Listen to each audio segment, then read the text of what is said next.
Hey everyone, it's Vaughn from Exact Remedy, and as you can see from behind me, it's really bright. It just rained in LA, and it's nice. It's a little chilly, but it's good. Anyway, today I'm going to talk about positive living, or living positively.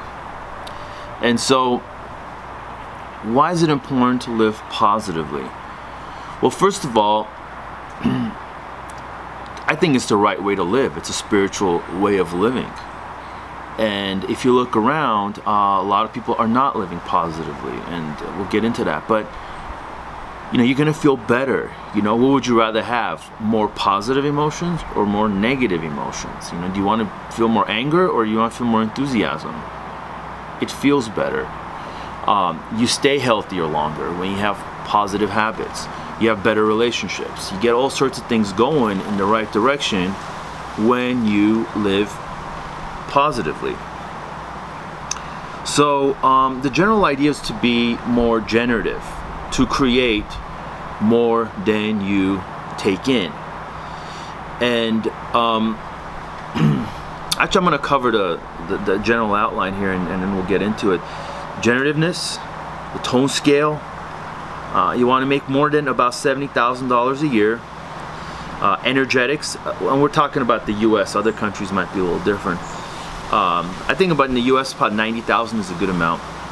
Energetics of space, the energetics of space and people, and healthy habits. I guess you can consider all of this in the category of healthy habits or a healthy lifestyle. But so generativeness. Are you thinking of ways of contributing, of giving, of creating, of problem solving? Or are you just this vacuum, this like parasite that's just absorbing and taking and needy and wanting and, all the time? Some people are like that. And look, life is not where you're always being generative. Sometimes you need to take, but generally you want to be giving more than you're taking to everybody. Another area we're going to talk about is a tone scale. Emotions, if you were to put your emotions in a spectrum, at the top of the emotions you have more logical thinking and enthusiasm and freedom and fun and fulfillment. And then in the middle you have things like anger, antagonism, fear, anxiety, boredom, this sort of thing. And then in the bottom you have things like failure, hatred, apathy, ugliness, rejection, hiding, this sort of thing. So you want to experience everything that is coming out from inside you, but you don't want to be limited and stay on the lower levels. You want to take responsibility, you want to take charge, you want to create. You have to go to the higher levels of, playfulness, enthusiasm, thoughtfulness, wisdom, right? And sometimes you don't have wisdom, so you absorb it from other people like mentors. Okay?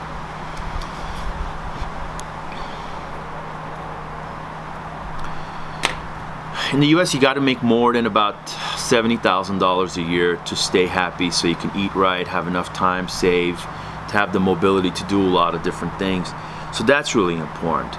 And hopefully you're doing having some kind of a job that you can make that kind of money, but also be fulfilled while you do it. And there's lots of different fields you can get into, but if you're not into those fields, you're gonna feel a general dip in your positivity, or not necessarily fields, but in some kind of a field that makes you decent, money.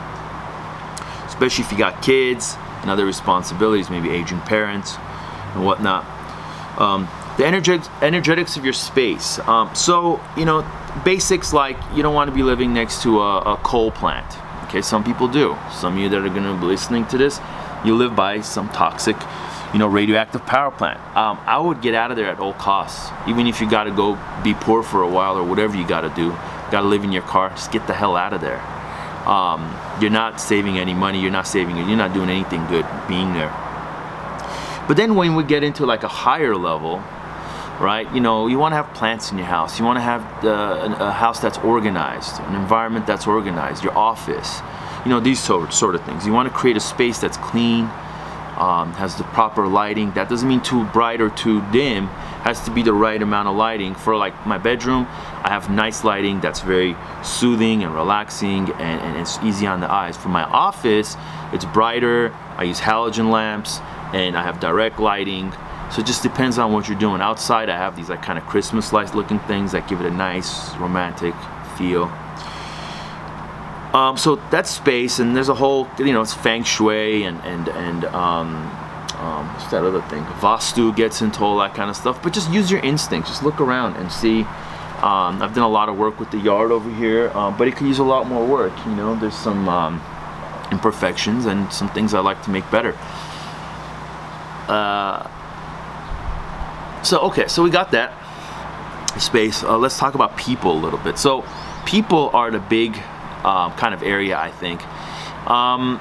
With people, you got to really get away from the people that are draining you, devitalizing you, and taking you off your track, or just being negative towards your dreams and goals and whatever you got going on. Now that doesn't mean if you have somebody that you respect, like for example, if you have a friend that's a stoner, that they got nothing going on, and you're asking for business advice from them, probably not the best person. But if you got some people in your life that maybe have some business experience, maybe they have a family, maybe they have some things figured out financially, and you ask them for advice, and they're not into what you're, they think it's a bad idea, you might want to listen to them. So it's a question of like, who are you getting your advice from? But you could have a mentor that's also negative. They're just negative, and they could be wrong.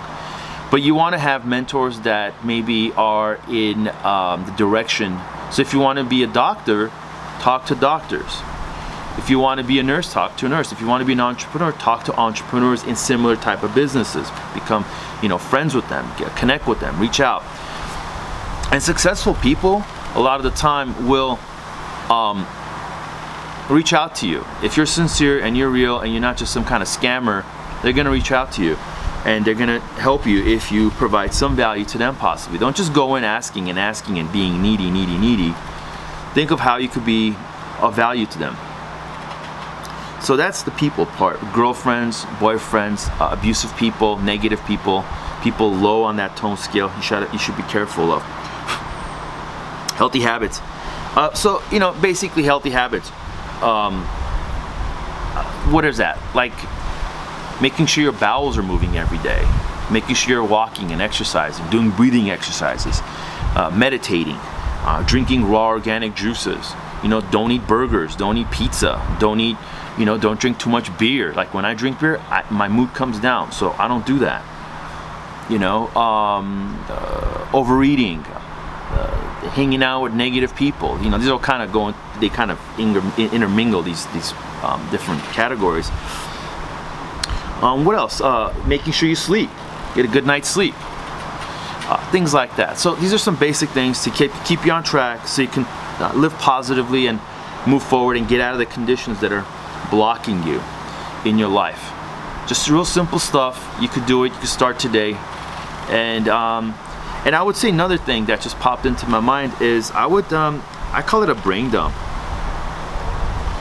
And a brain dump is essentially getting everything that's on your mind that you need to get done, you want to get done, your anxieties, your fears, everything you get on a piece of paper or a couple pieces of paper, and you start to organize them into things you have power over and things you don't have power over.